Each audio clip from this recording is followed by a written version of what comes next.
Qu'est-ce qu'un rêve prémonitoire? Alors nous commençons le début d'une série sur les différentes définitions des types de rêves que l'on peut faire.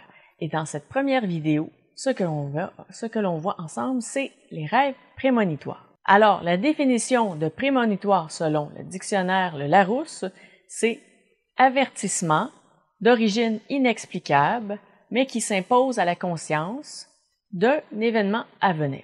Donc, c'est un événement à venir qui s'impose à la conscience, qui peut être un avertissement. Donc, lorsqu'on est éveillé, donc en pleine journée, comme présentement, on est éveillé, notre faculté de voyance peut être active et on peut avoir des visions sur l'avenir.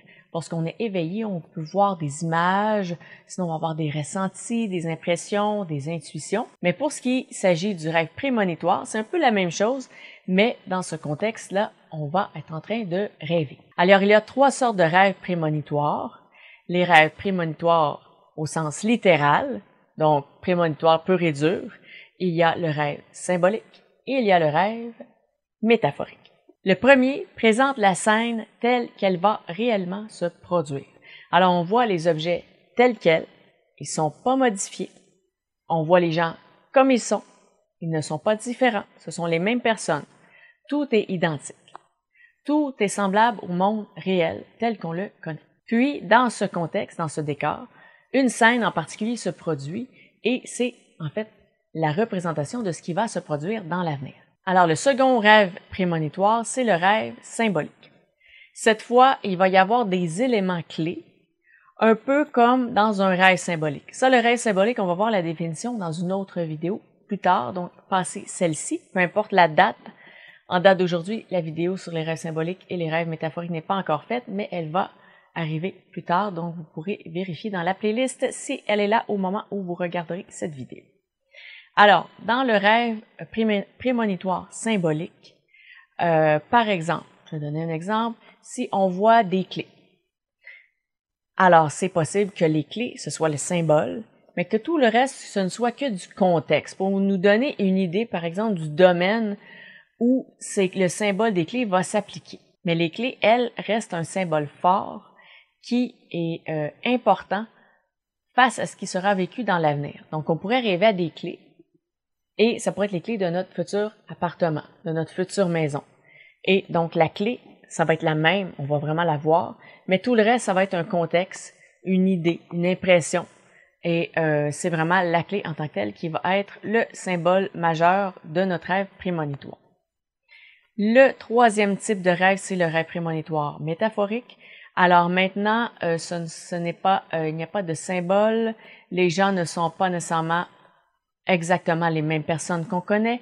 Le décor, les gens, les dialogues vont représenter quelque chose qui va se produire dans l'avenir, mais qui ne sera pas identique. Par exemple, on peut rêver qu'on est dans l'eau, et là, ça peut signifier qu'on est submergé.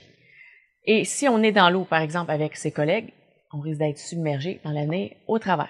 Si on est dans l'eau avec sa famille, on risque d'être submergé par des occupations, des problèmes familiaux, ça peut être des activités familiales aussi qu'on en a par-dessus la tête, c'est possible.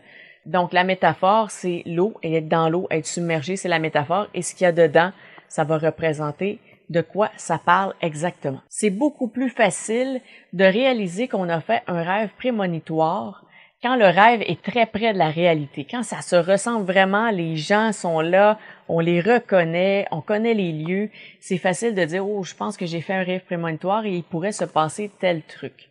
Parce que quand c'est symbolique ou métaphorique, souvent on va le confondre avec un rêve standard, on voit pas vraiment la différence entre l'un et l'autre. Je vous présenterai 3 exemples personnels des 3 types de rêves. Alors, le rêve prémonitoire qui est tel quel, le rêve prémonitoire symbolique et le rêve prémonitoire métaphorique. Je vais vous présenter ces 3 exemples personnels lorsque j'aurai mon podcast. Donc, à la date de cette vidéo ici, le podcast n'existe pas, mais il est prévu qu'il sortira soit d'ici la fin de l'année 2021 ou malheureusement, peut-être un peu plus tard, mais j'aimerais beaucoup d'ici la fin de l'année. Donc, je vais vous donner des exemples concrets pour les 3 types de rêves. Vous allez pouvoir voir la différence. Alors, à ma connaissance, les rêves prémonitoires se produisent quand même assez rarement. Certains vont en faire quelques fois dans leur vie et il faut noter que ça n'a pas toujours un lien hyper important. Ça peut être majeur comme ça peut être anodin. Mais on a capté le moment. Ce moment-là, on l'a attrapé, hop, on l'a vu. Un peu comme quand on a des visions avec la voyance, ça c'est pas toujours des choses vraiment incroyables, ni même utiles. Parfois, c'est juste que ça passait, on a saisi, on l'a vu, on l'a perçu, ou on l'a rêvé dans le contexte qu'on est présentement. Mais ça veut pas dire nécessairement que c'est absolument grave. Par contre, oui, certaines personnes vont faire des rêves prémonitoires seulement quand c'est très important. Il y a des personnes même qui ne rêvent presque jamais ou qui ne s'en souviennent pas, bien sûr, de leurs rêves, mais lorsqu'elles s'en souviennent, c'est majeur, c'est important et c'est possible que là, ces personnes fassent un rêve prémonitoire. Par exemple, si on pense à un achat immobilier qu'on veut faire avec un associé, quelqu'un qu'on connaît, et puis on ne sait pas que c'est risqué de faire cet achat avec cette personne, et puis là, on fait un rêve. Et dans le rêve, on réalise que, très, très, très mauvaise idée. Alors, on laisse tomber et on réalise plus tard qu'on a vraiment bien fait de laisser tomber. Tandis que personnellement, j'ai parfois eu des prémonitions qui n'avaient pas d'impact sur ma vie ou sur les conséquences ou sur mes choix. Donc, ça varie vraiment d'une personne à l'autre. Certains, ça va vraiment toujours être important. D'autres, ça va toujours être anodin. Et puis moi, je navigue un peu entre les deux, un peu de tout.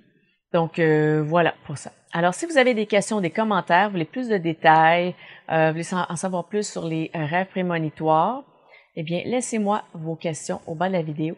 Ça me permettra peut-être de faire d'autres vidéos sur le sujet. Si vous avez aimé, je vous invite à cliquer sur j'aime parce que je calcule les j'aime pour savoir les sujets qui intéressent les gens. Si vous croyez que ça peut aider quelqu'un à définir les types de rêves qu'elle fait, savoir si c'est prémonitoire, ça l'est pas, pourquoi, comment, eh bien, partagez-lui la vidéo. Ça pourrait éclaircir ces questions. Et si vous n'êtes pas déjà abonné, je vous informe qu'il y aura d'autres vidéos sur le sujet des rêves. Alors, présentement, je commence avec cette vidéo-ci, une série sur les définitions des différents types de rêves. Donc là, on a prémonitoire, ensuite, en fait, pas dans l'ordre, mais j'y vais comme ça. On aura le rêve lucide, comme j'ai parlé, rêve symbolique, métaphorique. Je vais parler aussi des cauchemars. J'ai environ 7 ou 8 définitions à voir avec vous sur les différents types de rêves qu'on peut faire dans notre vie. Donc, si vous n'êtes pas déjà abonné, je vous invite à le faire. Comme ça, vous serez au courant lorsque les prochaines vidéos sur les rêves sortiront. Et d'ici à cette prochaine vidéo, je vous dis à bientôt.